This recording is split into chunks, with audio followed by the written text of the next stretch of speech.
Près de 5 semaines après le drame, le mystère reste entier. Au Haut-Vernay, personne n'a revu le petit Émile, 2 ans et demi, depuis sa disparition le 8 juillet dernier. Si les gendarmes continuent leurs investigations, la famille du garçonnet n'a jamais pris la parole en public, restant aussi discrète que possible.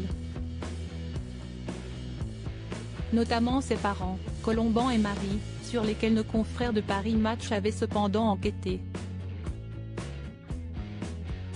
Pas une apparition dans les médias, pas une prise de parole en public, depuis que leur fils aîné, Émile, a disparu le 8 juillet dernier au Haut-Vernay, alors qu'il était en vacances chez ses grands-parents, Colomban et Marie S.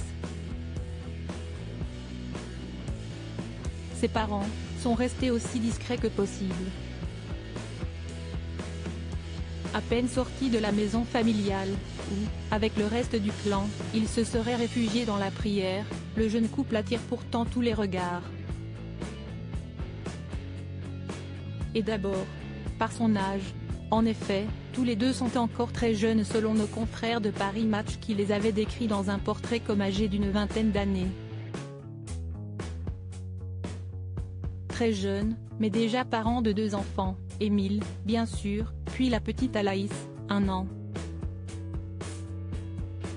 Et toute la petite famille vivait loin du Haut-Vernay, où les parents de Marie possèdent simplement une maison de vacances.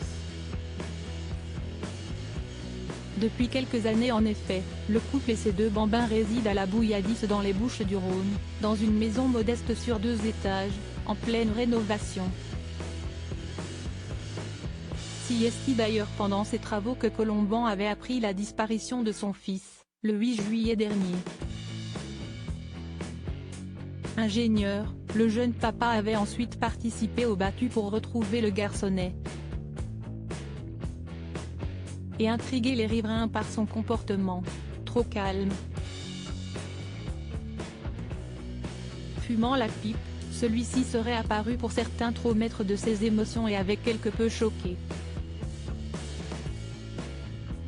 Depuis, il n'est plus réapparu en public et s'est enfermé dans la maison familiale, où, comme les autres membres du clan, il attend des nouvelles de l'enquête en priant et en s'en remettant à Dieu.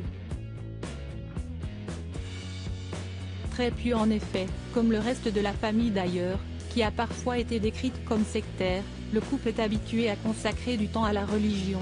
Avec la famille de Marie, ils avaient leur place attitrée sur les bancs d'une chapelle très ancienne d'Aix-en-Provence, selon Paris Match qui les décrit chaque dimanche assister à une messe en latin, avec Émile notamment.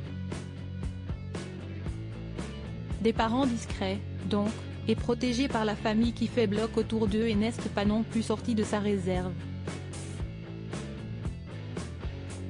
Il faut dire que Philippe, le grand-père d'Émile, semble ne pas vraiment trop apprécier que la lumière soit braquée sur sa famille. Alors qu'en 2018, son gendre, militant de différents groupes d'extrême droite, comparaissait devant le tribunal correctionnel d'Aix-en-Provence pour agression présumée sur des personnes d'origine étrangère, avant d'être relaxé faute de preuves, il l'avait sévèrement recadré, toujours selon nos confrères, et lui avait intimé de cesser ses bêtises s'il voulait épouser Marie. Si aujourd'hui, tout cela est loin derrière eux, le futur de leur famille, lui, est toujours très incertain.